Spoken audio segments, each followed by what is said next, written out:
കുരിശ് ചുമക്കുന്നു. ഈശോ മിശിഹായെ ഞങ്ങൾ അങ്ങേ കുമ്പിട്ട് ആരാധിച്ച് സ്തോത്രം ചെയ്യുന്നു.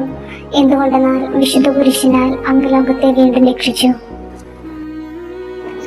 ആദം മുതൽ അവസാന മനുഷ്യൻ വരെ ചെയ്തതും ചെയ്യാനിരിക്കുന്നതുമായ അപരാധങ്ങളുടെ മൂർത്തീഭാവമായിരുന്ന കുരിശ് ചുമന്നുകൊണ്ടാണ് അവിടുന്ന് ഗാഗുൽത്തായിലേക്ക് പോയത്.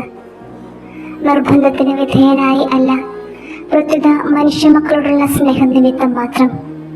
ഈശോയെ, ജീവിതത്തിലുണ്ടാകുന്ന സഹനങ്ങളെ കുരിശാക്കി മാറ്റിക്കൊണ്ട് ആ കുരിശുമെടുത്ത് നിന്നെ അനുഗമിക്കുവാൻ ഞങ്ങളെ സഹായിക്കണമേ.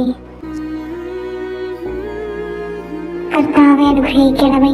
പരിശുദ്ധ മാതാവേ, ക്രൂശിതനായ കർത്താവിൻ്റെ തിരുമുറിവുകൾ എൻ്റെ ഹൃദയത്തിലും പതിപ്പിച്ചുറപ്പിക്കണമേ.